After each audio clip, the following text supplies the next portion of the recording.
এমন দেশটি কোথাও খুঁজে পাবে না কো তুমি। সত্যি তুমি মানে ডক্টর হওয়া ভালো, এটা সামাজিক কাজ করা যায়, কিন্তু আসলে হয়ে ওঠেনি আর কি। কোনো কারো কারো ভালো স্টুডেন্ট ছিলাম না। না, যেটা আসলে বাস্তবে করতে পারিনি সেটা তো নাটকে করে স্বাদ মেটাচ্ছে আর কি, দ্যাটস ইট, আর কিছু না। দর্শক মঞ্চ করাটা is very difficult, different category, different দর্শকরা থাকে।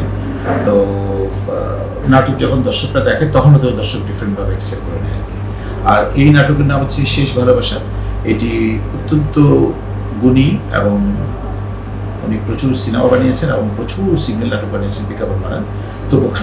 তবু খান আমার প্রিয় একজন মানুষ, প্রিয় একজন ডিরেক্টর, আমাকে একটা ভালো সুযোগ করে দিয়েছে। একটা ঈদের স্পেশাল নাটক এবং এটি হচ্ছে ক্লাব 11 এন্টারটেইনমেন্টে।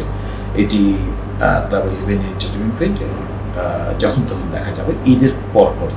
এটা বেসিক্যালি আসলে গল্পটা হচ্ছে একটা হসপিটাল কেন্দ্রিক। হসপিটালটা শুধু এই নয় যে রুগীরা ঢুকে হসপিটালে, রুগীরা ভালো হয়ে সুস্থ হয়ে ঘরে ফিরে, তা না। হসপিটালে কিন্তু বিভিন্ন শ্রেণীর বিভিন্ন মানুষজনকে যে হসপিটালে আনাগোনা করে।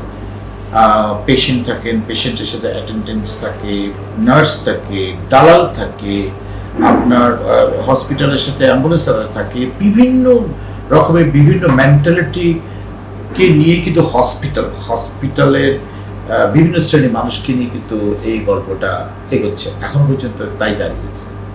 এখানে কাজ করছে অত্যন্ত উঁচুমানের, অত্যন্ত ভালো একজন অভিনেতা এবং আমার প্রিয় একজন ছোট ভাই, ওনার হচ্ছে জোবান। এখানে কাজ করছেন, ও আমার অনেক প্রিয়, ওনার হচ্ছে সাদিয়া। তো এখানে কিষ্টু ভাই, আমাদের বিশিষ্ট মুক্তিযোদ্ধা কিষ্টু ভাই কাজ করছে, আর আমি কাজ করছি, আরও অনেকে। এই সিকোয়েন্স করেছি, আমার বেশ কিছু সিকোয়েন্স আছে ডক্টর ক্যারেক্টারে। ভালো, অনেকদিন পর ডক্টর হয়েছি, ভালো লাগছে। আমি ডক্টর হয়ে এর আগে একটি বাঙালিকে বিজ্ঞাপন করেছিলাম, গোলাম কিবরির সে বানিয়েছিল, এবং ভালো লেগেছে। আর সেই মাঝখানে আরেকটি নাটকেও ডক্টর হয়েছে, আর অনেকদিন পর ক্লাব 11-এর আরেকটি নাটকে আমি আর ঈদের স্পেশাল নাটকে ডক্টর হয়েছে। না, আমার ফ্যামিলিতে আমার বাবা ইঞ্জিনিয়ার, আমার তো ছোটবেলা ডক্টর, বাট আমার কখনই কিন্তু মানে ডক্টর হওয়া ভালো, এটা সামাজিক কাজ করা যায়, কিন্তু আসলে হয়ে ওঠেনি আর কি। কোনো কারো কারো ভালো স্টুডেন্ট ছিলাম না। না, যেটা আসলে বাস্তবে করতে পারিনি সেটা তো নাটকে করে স্বাদ মেটাচ্ছে আর কি, দ্যাটস ইট, আর কিছু না। তখনকার নাটকের যে তখনকার নাটকে তো অস্থিরতা ছিল না, এখনো নাটকে অস্থিরতা, কিন্তু কিছু কিছু নাটকে এক ধরনের অস্থিরতা দিচ্ছে, অসম প্রতিযোগিতা এটাকে বলবো। কারণ হচ্ছে আজই এসে ওই নতুন ছেলেটি, নতুন মেয়েটি, আমি সবার ক্ষেত্রে কথাটা বলছি, আবারও বলছি, ক্ষমা চেয়ে নিচ্ছি, সবার ক্ষেত্রে কথাটা প্রযোজ্য নয়। কিছু কিছু নতুন কিছু ছেলে এবং মেয়ে এসে ভাবে যে আজকে আমাকে ওই সুপারস্টার হয়ে যেতে হবে, আজকেই আমার ওই সুপারস্টার হয়ে যেতে হবে। এবং যারা বিশ্বাস করে যে ভিউজকে, যারা বিশ্বাস করে সেই সবকে বাদ দিয়ে বলি নাটক অনেক ভালো হচ্ছে। যারা ভিউজ চিন্তা করে নাটক নির্মাণ করে বা অভিনয় করে তাদের কথা আমি একদম ভাবি না, এটা কাম্য না। এটা আসলে এটা অচিরে রোধ করা উচিত।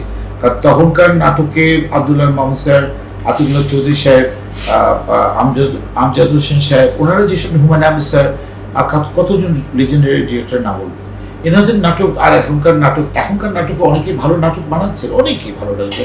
শাহজাহান, মুস্তফা রাজ, হাজার গাজী, সবাই ভালো ভালো নাটক বানাচ্ছে। আমি কিছু মুষ্টিমেয় ডিরেক্টর, মুষ্টিমেয় কিছু আর্টিস্ট বলবো কিনা যায় না, এনারা অ্যাক্টিং করে ভিউ কথা চিন্তা করে ভিউ করে চিৎকার করে আসলে এই নাটকের বাজারটাকে 12টা বাজাচ্ছে। পার্শ্ববর্তী দেশ, ওখানে হাঁটা যায় না, ওখানে যখন যায় এত অ্যাপ্রিসিয়েশন দেয়। যেহেতু আমি ডাবল মিনিং কোনো ওয়ার্ডস ইউজ করি না, ওই ধরনের নোংরা ল্যাঙ্গুয়েজ ইউজ করি না, সেই কারণে একটা শ্রেণী আমাকে অনেক পছন্দ করে। হয়তো ওই শ্রেণীটা যারা ডাবল মিনিং ওয়ার্ডস পছন্দ করে তারা আমাকে একদম হেট করে, কোনো সমস্যা নেই, তারা হেট করে, কিচ্ছু যায় আসে। কিন্তু আমি শুনেন, একসময় দাবিয়ে নাটক করেছে, অসাধারণ নাটক করেছে শ্রদ্ধেয় আফজাল হোসেন, সুবর্ণা মুস্তফা আপা, মিমি আপা, ত্রপা আপা, শমিকা আপা, বিপাশা আপা, ওনারা কি নাটক করেননি? অপিকরি নাটক করেননি? অসাধারণ অপিকর্মী অ্যাক্টিং দেখে আমি এখনো মুক্ত হয়ে কাটিয়ে থাকি। তারা কি ভিউজ কথা চিন্তা করে কি নাটক করেছে? আফজাল ভাই, সুবর্ণা আপা, হুমায়ুন ফরিদি স্যার, তারপরে রাইসুল আসাদ, ইভেন আজিউল হাকিম, জাহিদ হাসান, তারপরে মাহফুজ ভাই, এনারা তো অসাধারণ নাটক করেছে। কই ওনারা তো ভিউজ বা এত কোটি ভিউজ আজ পর্যন্ত ওনাদের মুখে এগুলো শুনি, তারা তো এখনো কালজয়ী আমাদের কাছে। এখনো কালজয়ী। সারা জীবন এই নিঃশ্বাস বন্ধ হওয়া, এই যে দেখিয়ে দিচ্ছি, এই নিঃশ্বাস বন্ধ হওয়া পর্যন্ত আমি জাহিদ ভাইয়ের নাম মনে রাখবো, তৌকির ভাইয়ের কথা মনে থাকবে, আফজাল ভাইয়ের কথা মনে থাকবে, মিমি আপার কথা মনে থাকবে, আপনার শমীক হাসান, বিপাশা, এনাদের অপি করিম, এনাদের সবার কথা, জয় হাসান, এনাদের কথা চিন্তা করে কিন্তু আমি এই নিঃশ্বাসটা থাকবে, ওনাদের কথা সারা জীবন মনে রাখবো। এখন যারা করছে অপূর্ব, জোবান, শাওন, অসাধারণ। আমি বলছি না ফারহান, সবাই খুব ভালো কাজ করছে, আমি খারাপ কথা বলছি, তৌসিফ ভীষণ ভালো অভিনেতা, বাট কিছু মুষ্টিমেয় কিছু লোকজন আছেন, ওনাকে আর্টিস্ট বলি না আমি, লোকজন আছেন, ওনারা আজকেই ভিউজ পেতে চান, 2 কোটি 5 কোটি পেতে চান, ওনারা আজকেই সুপারস্টার হয়ে যেতে চান।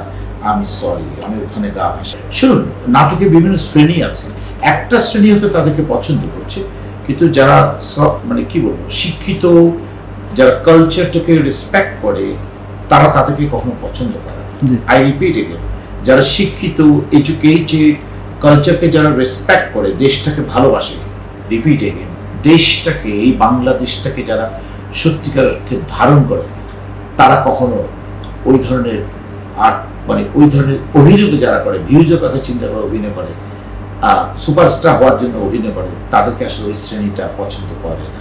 কিছু মুষ্টিমেয় দর্শক তাদেরকে পছন্দ করে, তারা ফিল করে, তারা ভাবুই বাবা আমার তো একটা 2 কোটি মিলিয়ন হয়ে গেছে, আমি তো সুপারস্টার হয়েছি, আমার সাথে সবাই ছবি তুলছে। না রে ভাই, এটা কিন্তু আপনার সাময়িক, কালজয়ী হতে পারবেন, সাময়িক, আপনি কিন্তু কালজয়ী হতে পারবেন না, লেজেন্ডারি আর্টিস্ট হবেন না কখনো না, কোনোদিন চিন্তা করতেও পারবেন না যে আপনি কত নোংরা কাজ করে ফেলেছেন।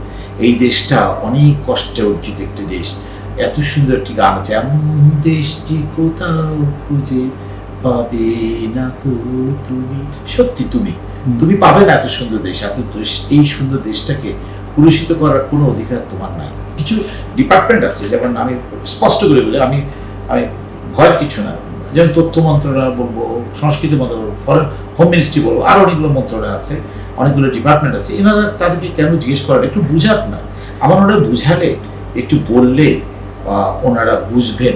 আমার কেন যেন মনে হচ্ছে ওনারা বুঝে যাবে, হয়তো ওনারা স্বপ্নে আছে, এক ধরনের স্বপ্ন নিয়ে বাস করছে, স্বপ্নটা ভেঙে যাক না। একটু প্লিজ এসব ডিপার্টমেন্টের নাম বলেছে, ওনাদেরকে ডেকে একটু বলেন, বাবারে আল্লাহর রাস্তে দেশটা অনেক সুন্দর, শস্য শ্যামলা, এত সুন্দর সবুজ, এত সুন্দর ভাষা, এত সুন্দর ডেভেলপ হচ্ছে, প্লিজ এই দেশে ডাবল মিনিং কোনো শব্দ, নাটক বা সিনেমা কেউ ওটিটিতে কাজ করবে না প্লিজ।